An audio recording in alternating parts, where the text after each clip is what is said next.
Boa noite.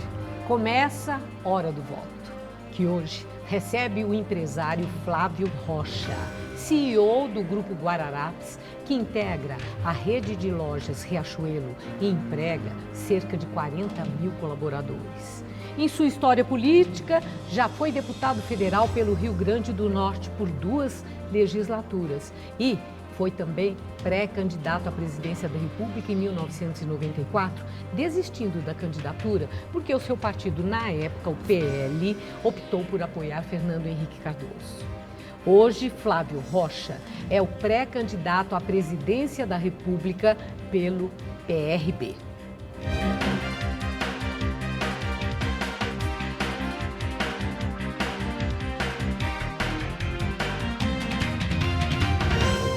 E participa também desse programa o jornalista Bob Fernandes, comentarista de política do Jornal da Gazeta. Muito obrigada por aceitar nosso convite, Flávio Rocha, e muito obrigada a você também, Bob, por estar conosco, integrando essa bancada. Bom, começando, eu vi na sua página do Facebook que você disse que esse ano será a eleição mais importante da história do Brasil, que é a oportunidade para fazer diferente, que economia e prosperidade andam juntas. E aí observei que você conclama seus seguidores a fazer mudança juntos. Quero começar por aí. Qual é a mudança que Flávio Rocha propõe?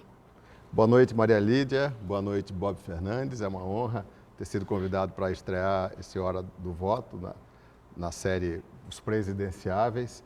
De fato, Maria Lídia, eu tomei uma decisão talvez a mais difícil da minha vida, no momento do apogeu da minha vida empresarial, mas acometido por uma angústia que eu comecei a perceber que era muito mais ampla e generalizada do que apenas aquele grupo mais próximo de mim. Eu acho que existe um crescente divórcio entre Estado e povo.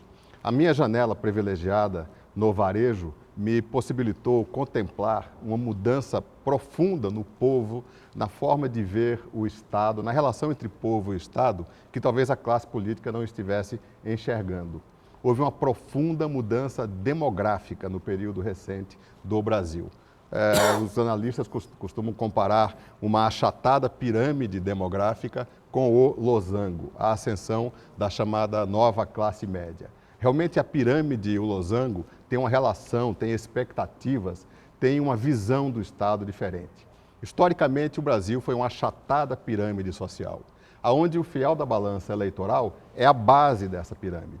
São os 60% do chamado eleitor súdito, aquele eleitor que se contenta com as migalhas que caem da mesa do banquete estatal.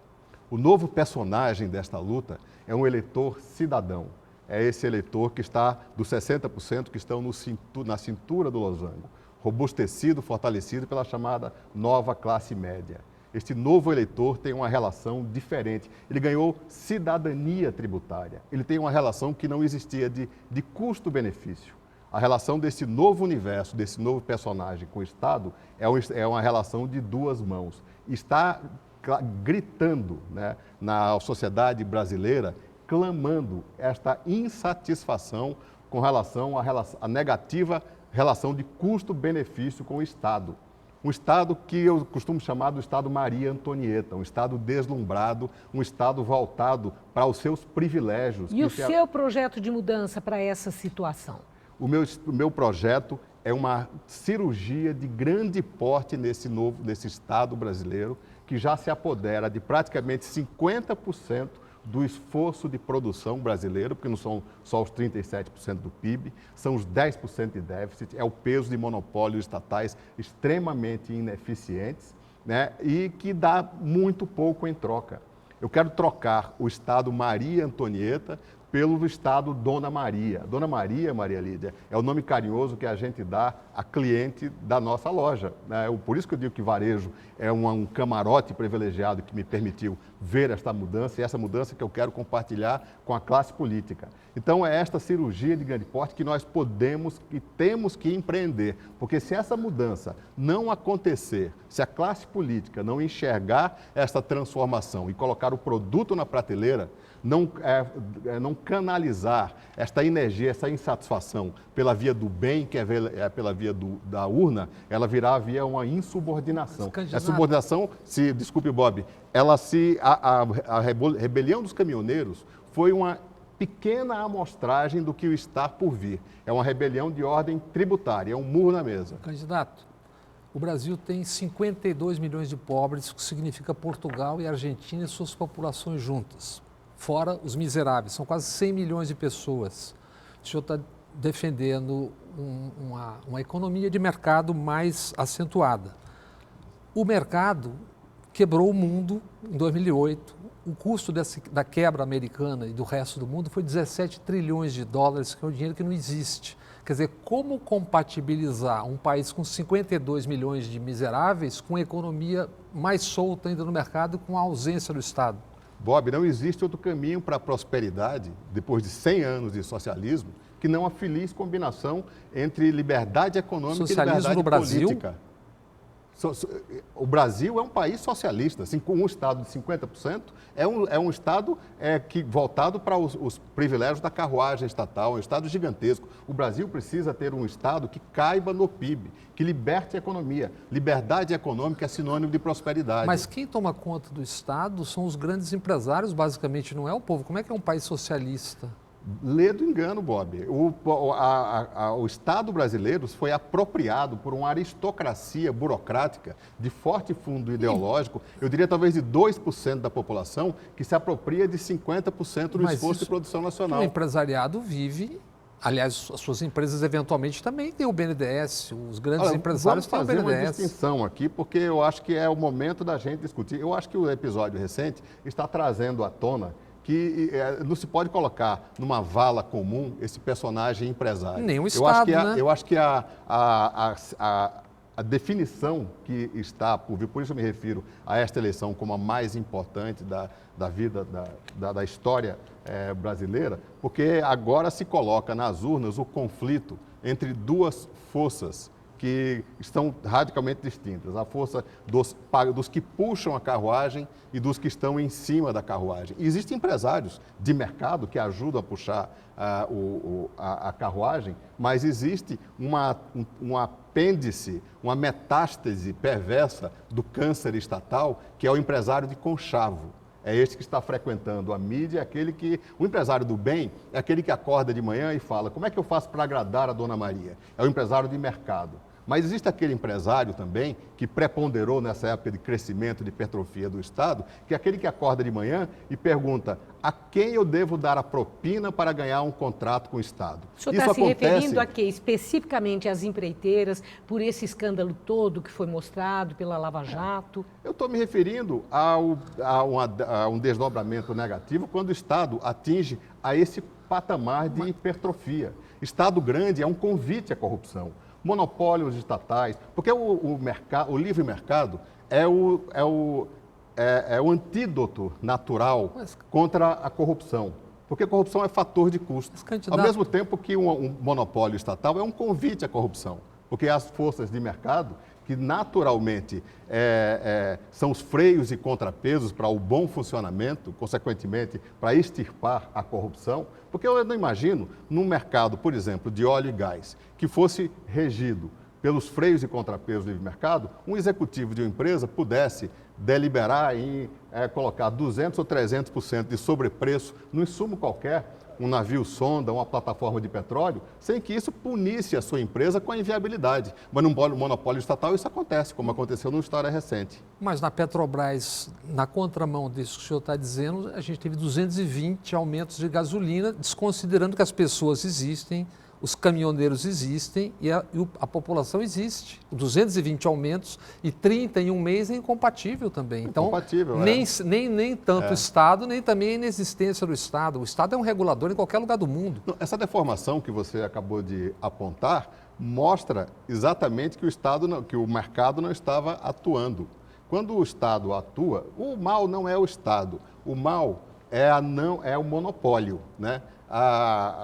O mercado deixa de agir quando existe um monopólio estatal. No regime plural, imagine com todos os elos da cadeia produtiva, desde a produção, o refino, a distribuição, com a multiplicidade de empresas, praticando inclusive políticas de preço diferentes. Uma empresa poderia optar por ter um hedge mais agressivo, uma outra poderia ter uma política de repassar diariamente, como estava sendo feito com a Petrobras, e quando aconteceu uma tempestade perfeita, com pico de câmbio, pico do preço do petróleo e fretes em queda, isso explodiu. Então, o livre mercado, a sabedoria suprema do livre mercado, realmente impediria o drama que aconteceu quando a conta do petrolão chegou à bomba. Bom, eu vejo que o senhor centra o seu discurso na questão da economia, no seu projeto de mudança para o país. E logo no início, achei muito interessante o senhor ter chamado a atenção para a questão da pirâmide social e da imensa desigualdade que existe em nosso país e a situação daqueles que estão na base da pirâmide.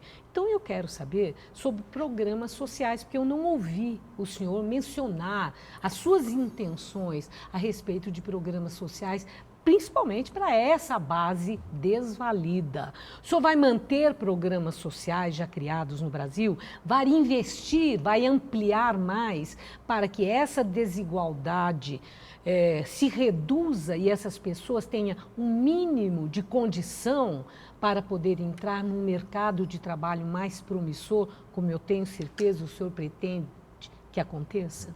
Maria Lídia, eu como nordestino, né, numa região que está entrando no 6º ano consecutivo de seca, sei da total necessidade de um país pobre e desigual como o nosso, de uma rede de amparo social. Mas, ao mesmo tempo, eu entendo de gerar empregos. É esta contribuição que eu espero levar e este é o foco do nosso futuro governo, gerar empregos. Eu entendo de gerar empregos. Durante os 10 anos em que fui presidente da nossa empresa, nós geramos 320 mil contratações. Somos o 15º maior empregador do Brasil. E sei, além de gerar empregos, sei como não destruir. O Brasil se tornou o 153º país mais hostil ao investimento. Nós estamos quebrando recordes sucessivos de baixo investimento. O ano passado foram 15% do PIB, Bob, que foram gerados, transformados em investimentos. Isso é um triste recorde. Países em estágio de desenvolvimento equivalente ao nosso têm investimentos de 25%, às vezes 30%. Então nós temos que transformar o Brasil num país receptivo. Nós temos que dar as sinalizações que o Brasil deixou de ser esse país hostil, esse país das 3.700.000 ações trabalhistas, onde quem paga o preço desse manicômio trabalhista. Mas e os programas sociais? No seu projeto, no seu plano de governo, o senhor contempla? Sem dúvida. Nós estamos aprimorando o Bolsa Família, inclusive na reforma tributária. Nós estamos chamando da Bolsa Família 2.0, que é um programa acoplado ao imposto de renda. O imposto de renda será cobrado acima de 20 salários mínimos e as famílias com renda inferior a um salário mínimo terão um complemento dos moldes do sistema do imposto de renda negativo. Eu acho que é um programa mais transparente, de mais fácil controle e de mais forte impacto. Mas o foco, o melhor programa de governo, o programa assistencial que existe, é o emprego. Nós podemos, a curto prazo, gerar milhões e milhões de empregos, transformando o Brasil, tirando o Brasil deste triste pelotão dos 30 países mais hostis ao investimento e, consequentemente, à geração de empregos, e com as reformas que algumas delas já discutidas e têm que ter intensificadas, nós temos que tirar do Brasil essa pecha de ser um país que expulsa investimentos. O mundo tem 10 trilhões de dólares de recursos aplicados a juros negativos, buscando desesperadamente oportunidades de investimento. Aqui no Brasil tem tudo por ser feito. Mas como é que o senhor criaria um mecanismo de defesa do chamado smart money, que é aquele dinheiro que entra rapidinho, fatura e na hora da crise cai fora, que é o que o Brasil ciclicamente Acompanha. Evitando a crise para que ele não crie, mas não as caia crises fora. existem, As crises são criadas por ideias ruins, por areia nas engrenagens da economia, por hiperburocracia. O Brasil se tornou um partido hiperburocrático. Quando falta crença na sabedoria suprema do livre mercado, tende-se a esta hiperregulação na área tributária, na área trabalhista, na área do desenho do Estado. São essas reformas que vão fazer com que o Brasil volte a ser hospitaleiro ao investimento. Mas só voltando à primeira questão. O Brasil não está isolado do mundo. A crise de 2008 é uma crise do capitalismo exatamente desse sistema. Quer dizer, Portugal quebrou, a Grécia quebrou, o planeta quase todo, fora a Alemanha, quebrou, inclusive a pátria do capitalismo, que é os Estados Unidos. Quer dizer, com esse sistema, não foi criado nenhuma Bretton Woods nova que impeça que isso aconteça novamente. Como é que isso se daria? Qual é a mágica? Bob, o capitalismo moderno não vem daí. O capitalismo moderno vem financeiro. há 250 anos atrás, talvez na obra de Adam Smith, ou a Revolução Industrial. Naquele momento, a humanidade tinha 90% de excluídos. E foi o capitalismo moderno que levou o aumento da produtividade, da prosperidade, que gerou uma fronteira móvel de inclusão que varreu ao mundo. Em 250 anos de capitalismo moderno, nós saímos de 90% de excluídos, eu estou aí considerando 90% de analfabetos ou 90% de pessoas que viviam abaixo da linha da pobreza, para 10% de excluídos. Então, este é o sistema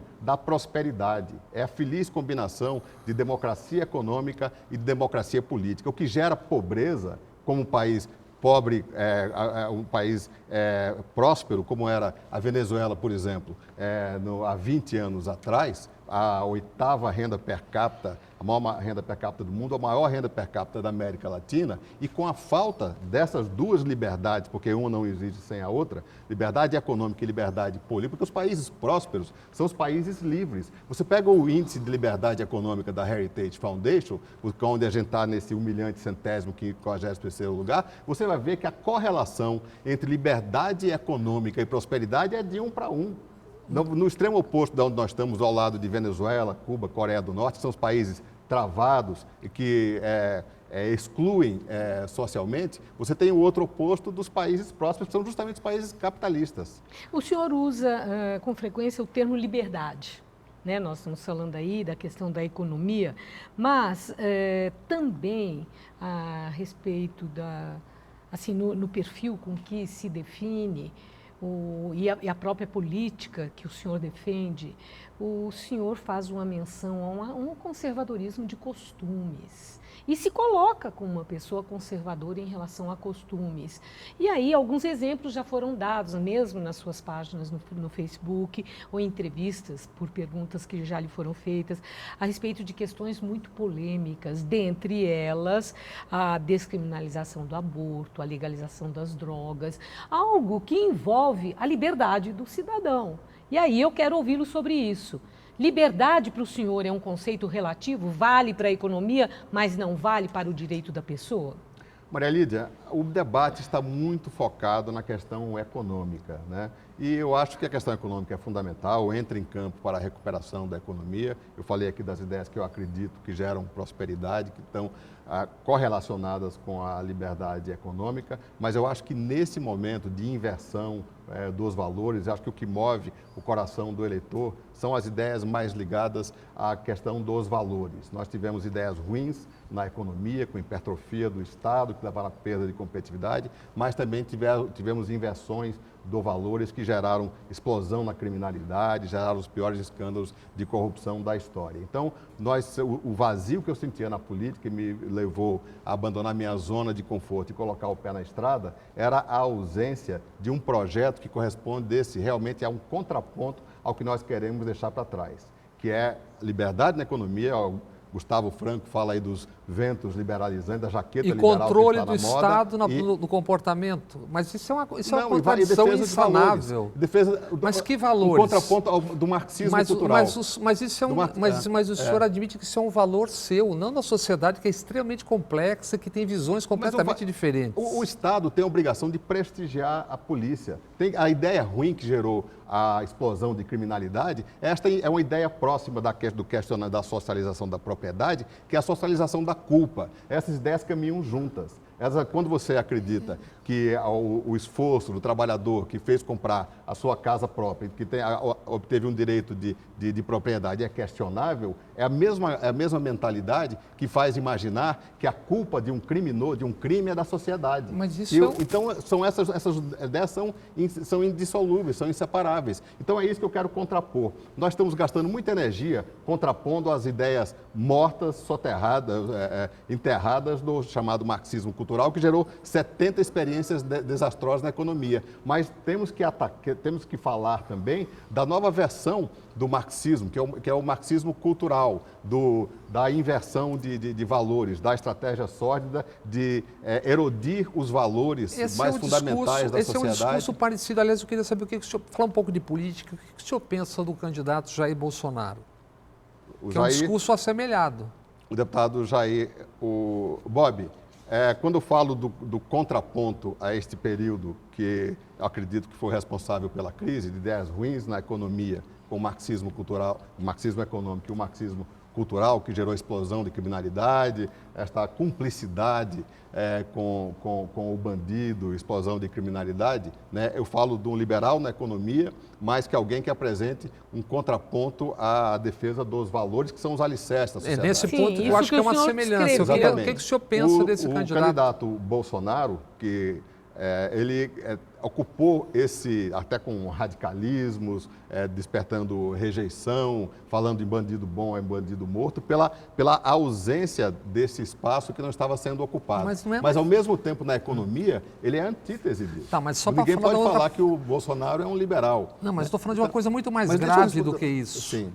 Eu estou falando de uma pessoa que foi para a televisão e disse que era a favor de torturar o presidente do Banco Central numa CPI, que é a favor de dar um golpe, de uma guerra civil e matar 30 mil pessoas a partir do Fernando Henrique Cardoso.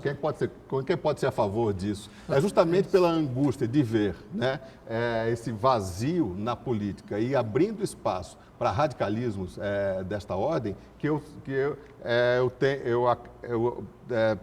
me lancei na minha caminhada eleitoral no sentido de apresentar essa alternativa que estava faltando. O senhor é diferente, então, do perfil de Jair Bolsonaro? Totalmente diferente. E em relação a Geraldo Alckmin, o senhor tem semelhanças de perfil? Porque tanto Bolsonaro como o senhor e muitos outros candidatos que têm alguns pontos de convergência no programa que defendem para o país como candidatos à presidência da República, há alguns pontos de convergência. Eu quero saber se o senhor se identifica. O senhor deixa claro que o senhor é diferente de Bolsonaro. Porém, em relação a Alckmin, o senhor é mais parecido, é igual a Alckmin ou existe um diferencial que o senhor destaca? Maria Lídia, eu me lancei a minha pré-candidatura pela falta absoluta de terem quem votar.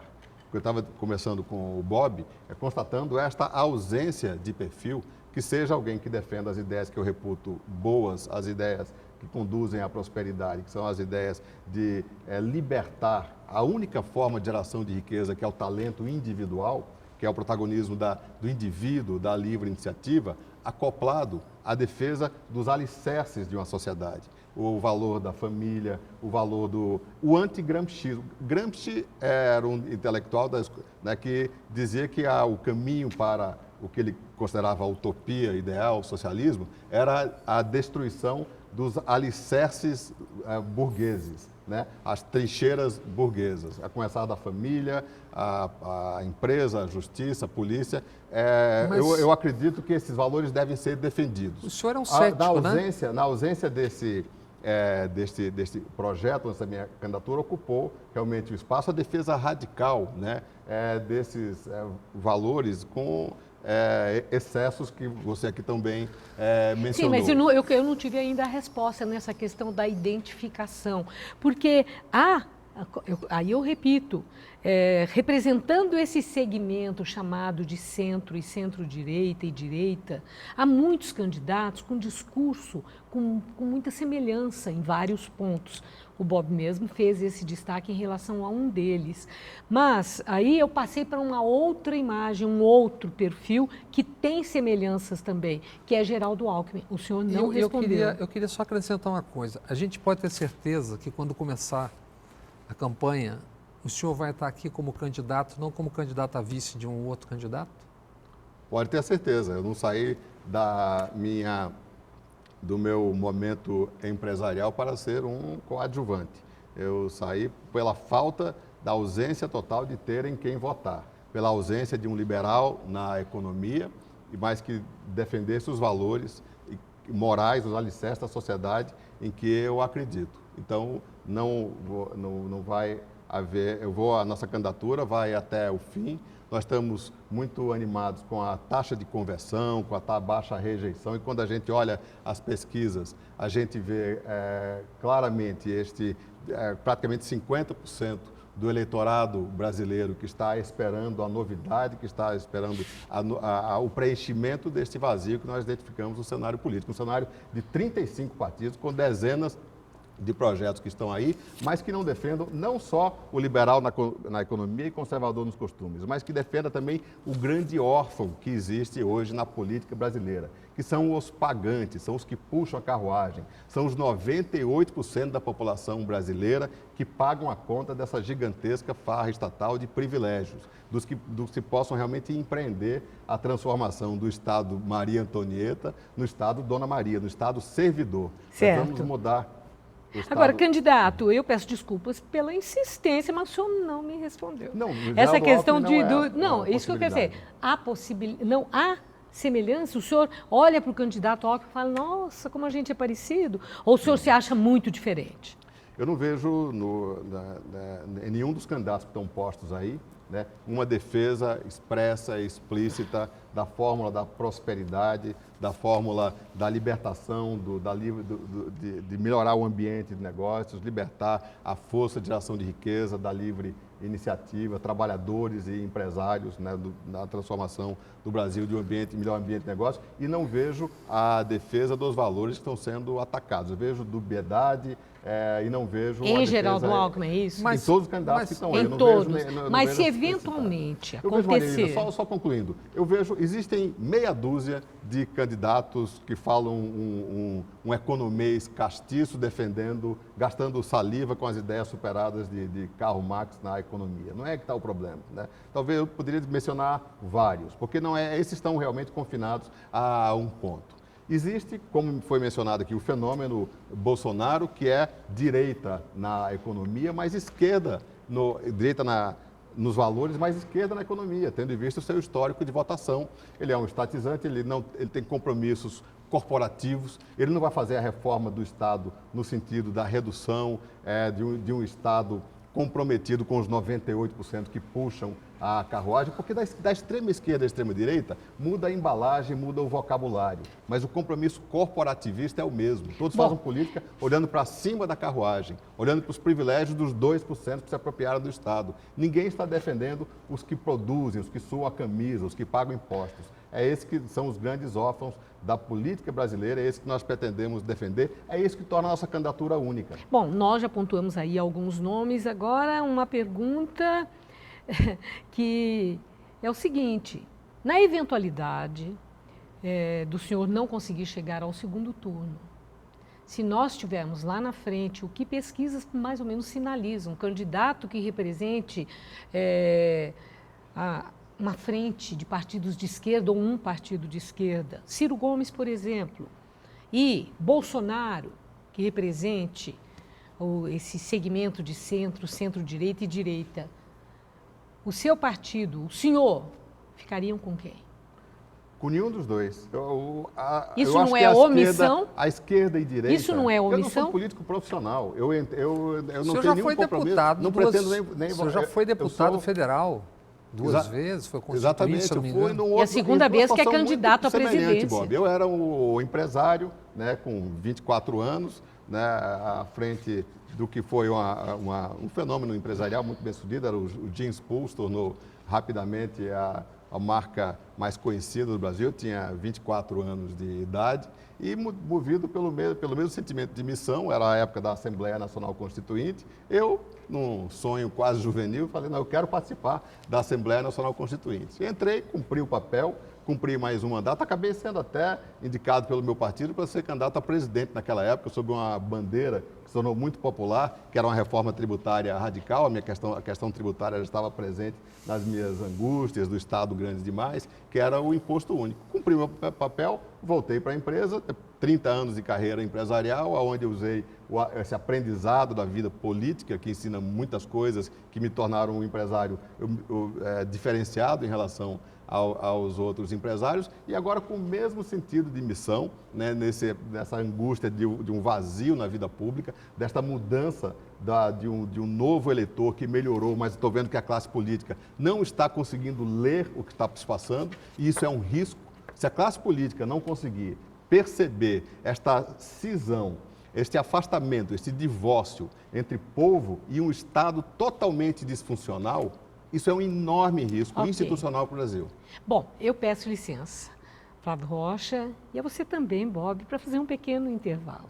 É uma interrupção muito rápida, nós voltaremos num instante e, ao voltar, vamos abordar uma questão que corresponde a um dos principais anseios da população, que é a questão da segurança pessoal, a segurança da família, a segurança dos amigos, a segurança do cidadão.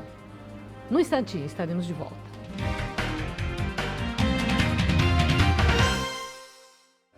Estamos de volta com Hora do Voto, que hoje entrevista Flávio Rocha, pré-candidato à presidência da República pelo PRB. Bom, eu havia deixado a expectativa que nós trataríamos da questão da segurança, que está entre os principais anseios da população. E aí, candidato, eu já ouvi algumas menções em falas suas sobre essa questão. Vi, inclusive, que Flávio Rocha considera o MST e o MTST como grupos terroristas e que está na hora de dar um basta a ações desses grupos. Eu quero começar por aí, porque se assim for, como o senhor pensa, isso envolve segurança. O Brasil tem legislação penal e legislação civil. Quando o senhor diz que tem que se dar um basta a isso, o que seria esse basta? Esse basta seria o apoio, por exemplo, à emenda do deputado Jerônimo Gocken, do Rio Grande do Sul, que altera a lei antiterrorista, onde tem proteções explícitas a ações, a excessos que vêm sendo cometidos por grupos como o MST e MTST. A questão da segurança é uma preocupação central nossa. Aliás, a minha primeira providência vai ser enviar para o Congresso o nosso Plano Nacional de Segurança Pública, que tem medidas duras, corajosas, que têm sido relegadas ao segundo plano, como, por exemplo, a nova lei das execuções penais. Nós temos uma lei excessivamente branda, que leva à impunidade. Você sabe que 98% dos assaltos à mão armada ficam impunes. Quer dizer, o senhor é favorável ao endurecimento da lei? É absolutamente necessário, Maria Lídia. Nós temos 80% dos crimes são realizados por 20% dos bandidos. Há uma quase cumplicidade com os bandidos. Você sabe que só 8% dos homicídios são esclarecidos. Desses, 3,5%, quer dizer, menos da metade, levam à condenação. E 90% dos casos, condenação mínima. Uma pena extremamente branda, de 6 anos. Agora, e se cumpre 1/6 dessa pena, um ano depois o bandido está na rua de novo. Como diante... Primeiro, o senhor vai ter que ter voto no Congresso, que é uma outra questão que a gente tem que tratar daqui a pouco. É como é que você elege com que Congresso, com governo de coalizão.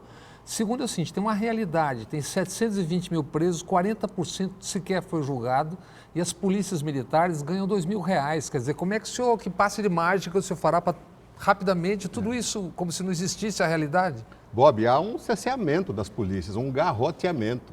Primeiro, se fecha a torneira de forma... E tem um componente ideológico por trás. Nós falamos aqui de marxismo cultural. Mas os governadores não são marxistas, os governadores são basicamente centro-direita. Como é que é marxismo cultural sem pagar? É preciso prestigiar esses verdadeiros heróis do cotidiano. Você sabe que é mais perigoso ser policial, 8 vezes mais perigoso ser policial no Brasil do que... Sim, mas como resolver isso? Significa esse prestígio? Do Vietnã. É preciso a questão financeira está por trás. Quer dizer, os governos estão melhorar o salário do policial, é isso? Melhorar. Essa é uma prioridade de Mas isso não investimento tem em nada a ver com segurança o marxismo pública. cultural, isso é uma herança brasileira que vem dos séculos. Pagar mal à polícia como se paga mal a outros tantos. Professores. Bob, Onde é que entra eu o me marxismo refiro à nisso? visão de cumplicidade com o bandido, a visão do abrandamento da pena, Aí uma outra a visão questão. do descumprimento, por exemplo, de outro ponto que está relacionado com a segurança, que foi o do Estatuto do Desarmamento, que claramente fracassou. Nós, em 2005, né, por uma maioria expressiva, a população se colocou contra o desarmamento. Né? É que eu me refiro da questão ideológica que está por trás. Você desarmar o camponês e soltar o MST em cima tem claramente um fundo 48 ideológico. líderes sociais foram assassinados no ano passado, ninguém foi julgado. Não são líderes de... Existe O senhor uma é guerra favorável à revisão do Estatuto do Desarmamento e que seja aprovada? Há vários projetos nesse sentido, do armamento do proprietário da terra, do homem do campo. Num país que matou nos últimos 35 anos 1,5 milhão de pessoas, o senhor é a favor de mais armas na rua? Bob, há uma correlação inversa. Você pegar o mapa dos Estados Unidos e retirar as 5 áreas urbanas que mais restringem o armamento, você vai ver que no restante a criminalidade é muito menor. Então, a correlação inversa entre desarmamento e criminalidade. Não existe esta correlação.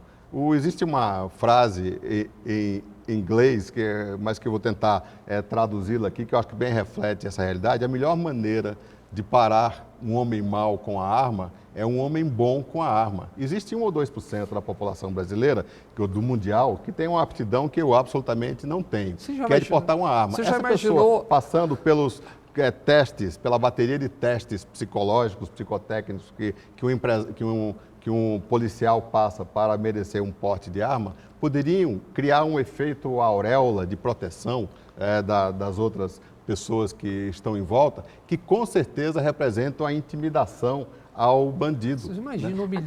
milhões de brasileiros armados nas ruas? O que significa Não necessariamente isso? milhões, mas apenas tirar essa sensação de conforto que dá uma segurança menor, que entra num restaurante com a arma, com a certeza absoluta que não vai encontrar nenhuma resistência. Sim. Isso... Bom, ficou muito claro. Eu tenho a sua posição sobre essa questão do cidadão poder ser armado, andar armado, adquirir arma com mais facilidade. Isso aí em busca da própria segurança. Bom, mas eu não consigo não perguntar, isso não seria já, se o senhor for eleito presidente da República, já decretar a falência do seu projeto de segurança, entendendo que cada um que se vire, que se arme e se proteja? Absolutamente, Maria Lida. Em países onde as restrições ao armamento são muito menores do que aqui, isso não significa falência do sistema oficial de segurança, do sistema estatal de Mas o Brasil já Pelo tem 1 contrário, milhão de homens armados, só como Bob, seguranças e vigilantes. Olha, Bob, a vontade é que o tempo fosse elástico e que nós prosseguíssemos muito mais tempo aqui, mas é só para mudar um outro assunto que eu não consegui não perguntar, até porque isso tem sido bastante comentado. O senhor tem defendido e elogiado o movimento Brasil Livre. E, inclusive, fala-se que o senhor contribui, que o senhor financia o movimento Brasil Livre, que já declarou apoio à sua candidatura. Então, eu quero saber, o senhor financia esse movimento que apoia a sua candidatura? Não, Maria Lídia, eu nunca fiz uma, apesar de admirar. Eu vou contar como surgiu esta aproximação com o MBL, são jovens realmente. Se lê que o senhor é muito próximo do Kim Kataguiri. Kim Kataguiri. A minha relação com o MBL surgiu em 2015, quando eu fui talvez o primeiro dos empresários relevantes a dar uma entrevista. Teve na época grande repercussão no estado de São Paulo, defendendo o impeachment e constatando que nós tínhamos chegado à exaustão de uma etapa da nossa história. A partir daí, os meninos do MBL me procuraram e manifestaram apoio a partir a minha entrevista, e a partir daí se iniciou uma relação. Eu passei realmente a admirar os meninos, que são impulsivos, como todo jovem, e eu imaginava que, acredito que o MBL realmente representou um contraponto importante no enriquecimento das ideias, no quadro de quase hegemonia ideológica aqui no meio acadêmico e no meio da juventude. Hegemonia? Então, eu acho que eles trazem um contraponto interessante, colocando ideias liberais na economia, e eu acho que enriquecem o debate de certa maneira. A última questão da minha parte é o fato de o senhor tem sido visto sempre muito próximo ao João Dória, até torcendo para a seleção brasileira juntos, ali, envergando as suas camisas e tal. Bom, o que eu quero saber é se o PRB, seu partido, já está aliado ao Acelera São Paulo de João Dória, candidato ao governo. O PRB, que em São Paulo apoia Dória, o senhor teme que possa desistir da sua candidatura para apoiar outra com mais chance de vitória, e que o senhor passe de novo pelo que já passou na vida em tempos passados, quando o partido era o PL, que o abandonou, deixou na mão? A minha convivência com o João Dória, de juventude, quase pós-adolescência, faz muito tempo. Eu acho que o João Dória prestou um grande serviço à política, foi uma grande novidade de 2016, realmente representou um rosto de renovação. Eu acho que foi uma grande contribuição ao cenário político. Acho que irradiou realmente São Paulo para o Brasil todo, novos ares, novos ventos na política, né? Tenho grande admiração, grande proximidade. Sim, mas o senhor teme que o PRB possa mudar de opinião, resolver apoiar o candidato do PSDB, Geraldo Alckmin, e deixe a sua candidatura desamparada? Não, acredito absolutamente não. Inclusive, eu tive essa semana com presidentes de outros partidos, né, conversando, mostrando a nossa visão, o nosso diagnóstico, e nós queremos fazer, dentro do PRB, o ponto de aglutinação de um amplo arco de alianças visando a mudança na política. Terminou o nosso tempo. Muito obrigada, Flávio Rocha. Muito obrigado, Maria Lídia. Muito obrigado, responder a Bob. todas as nossas questões, falar com clareza na defesa do seu ponto de vista. Muito obrigada. Muito obrigado. E termina a hora do voto, que, como você viu, recebeu Flávio Rocha, pré-candidato à presidência da República pelo PRB. Eu já agradeci a sua presença, agradeço muito a você também, Bob. É um prazer. Por ter Bob Fernandes, jornalista do Jornal da Gazeta, participando hoje do Hora do Voto. E eu espero, aliás, não posso esquecer de agradecer a você que nos acompanhou. Tenho certeza, bem atentamente, subsídios para a sua decisão na hora do voto. Voltaremos no próximo domingo, às 11 horas da noite, logo após o Mesa Redonda, quando nosso convidado será Álvaro Dias, pré-candidato à presidência da República pelo Podemos. Uma boa noite, até lá.